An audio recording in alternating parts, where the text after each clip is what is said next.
We're here with the final of our 2007 space interviews. We have the 2007 Day Prize Award winner, Steve Peters. Steve, thank you for joining us today. Sure, no problem. Okay, can you tell us a little bit about what got you into comic books in the first place? Well, I got interested in comics because I had an older brother, Jeff, also Peters, obviously, who was about 7 years older than me, and there was always comics around in the house. So naturally, I just kind of absorbed his enthusiasm, and I don't think he got me drawing per se. I think I started drawing by myself, but later on I did my first Jam comic with him actually, and we did some stuff together, but mostly I just started drawing on my own and never stopped. What kind of comics did you read when you were growing up? Oh, the usual Marvel and DC, whatever they had, I would read. See, I guess Spider-Man and Batman and Superman, the basics. Of course, Star Wars comics when that came out, and Mike Granat's comics were a huge influence on me. I loved Michael Golden was the first artist that I absolutely went nuts for. Ah, he's beautiful. Yeah. And Jack Kirby, I discovered him. I discovered the Eternals like a few years after it came out. I decided to buy some through mail, and he also made a big impact on me. Now, how old were you when you started creating these comics? I'd say like the very first one I drew was around 75 or so. Okay. And do you write and draw your own comics? Yes. Okay. And what are some of the comic books that you've done? My first books, actually my first two books came out kind of simultaneously. Awakening Comics, which was self-published. I got a Zero grant for that. And Everwinds, which was through slave labor. Like I said, they came out just about the same time, within months of each other, and I was kind of doing them both at once for a little while there. And since then I did Chemistry, which won the Day Prize, and I'm doing a series of books about my character Sparky. Each one, they're all single issues, and each one has its own theme. The first one was Origin of Sparky, so every story was a different origin of Sparky, and the next one is Sparky in Love, and so on and so forth. And what are your comics about? Do you explore any particular themes, or is it a bit of a mixed bag, or what do you try to put into your comics? Yeah, mostly spirituality, trying to find the answers to the big questions, trying to find God, or, what heaven and hell are all about, and that kind of thing. And in the beginning I was more interested in mythology and dreams, less so now, but yeah, exploring, finding answers, that kind of thing. So do you find that you put a lot of yourself into the comic books that you create? Absolutely, yeah. Some of my stuff is very autobiographical, and I entered that kind of phase with Chemistry, and I was doing that for a long time.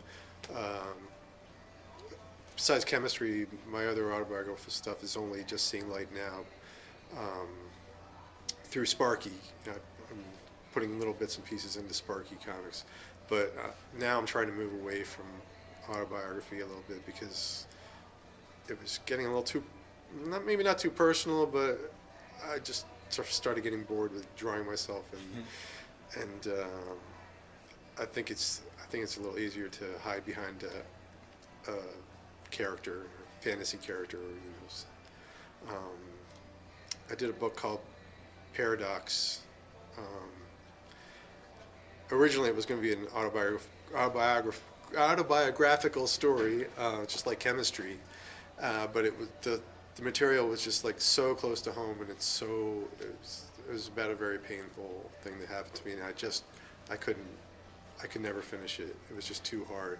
So ultimately, I did it as a 24-hour comic, and I hid behind my character Runner from Everwinds, and tell the story through him instead. So it's, I'm a little removed from the subject matter. Now, I guess the opposite of a 24-hour comic, you actually did Chemistry, if I'm right. You did it a panel a day? For a year. For a year. So it's 365 panels altogether. Oh, how did you come up with that idea of doing a comic book a panel at a time?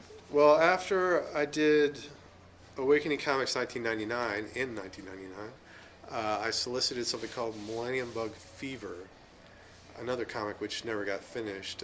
I'd never published it, because the orders were just so low. It was just like, I can't afford to do this anymore.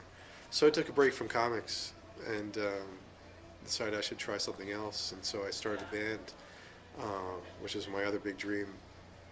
And about 6 months into it, I started thinking, well, I really want to draw comics. I really miss it, and I really need to do something. So that was where the panel a day thing came in. It's who can't find a panel a day? Who can't find time to do a panel a day? It takes a half hour or an hour maybe if it's really detailed. So no problem. Now, did you ever get tempted to go into a second panel, or you were disciplined about No, your... it was actually more the other way around. If I missed a day, Yeah. then I would do 2 the next day. If I missed 2 days, then I would do 3 the next day. It didn't get too much worse than that, I don't think. But it was a long time. It was 2000 that I started, so it's a little hard to remember now. I guess it's possible that I, was excited enough to want to draw another panel, but it didn't happen.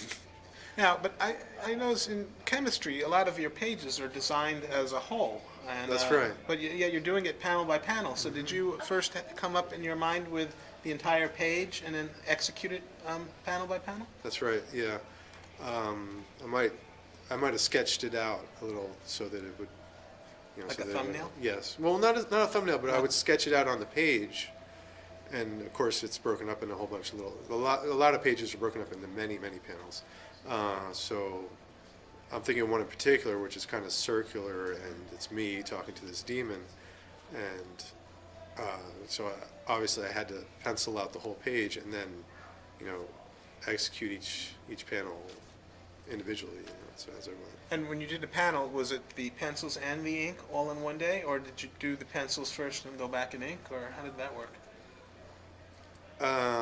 Each individual pen, yeah, it would be penciled and then inked. Okay, and now that was the way you did chemistry. Is that a technique that you think you'll revisit, or that was the technique for chemistry, and now you create comics differently? Well, I did that immediately after chemistry. I started another one the day after I finished chemistry, and this was called Magic, and that ended up being 2 years and 64 pages instead of 32. And I was really unhappy with the results. Actually, the art wasn't that bad. It wasn't that bad overall, but the story went nowhere. It was kind of about being stuck in a rut. And I didn't realize until more recently that if I added an epilogue onto it and showed that how my life has changed since then it would, make a good cautionary tale and, have a point. So what I've actually done is I've put the little bits and pieces, chapters from Magic into the Sparky books, and then once I've completely finished them all, because this time I only I didn't exactly draw finished. I drew finished panels, but there were no gray tones, so I still have to scan the rest of the story in and do the gray tones and all that stuff. But once I'm done, inserting bits and pieces into each Sparky book, then I'll collect them all and have a finished Magic. Great. Well, that sounds good. Now, if someone wanted to buy your comics, where would they go to find them? Well, they can find them at a comic book store or get them from me online at www.awakeningcomics.com. Terrific. Okay, well, we really appreciate you spending the time with us. Congratulations on your day prize win, and we Thank you look very forward much. to reading more of your comics in the future. Great.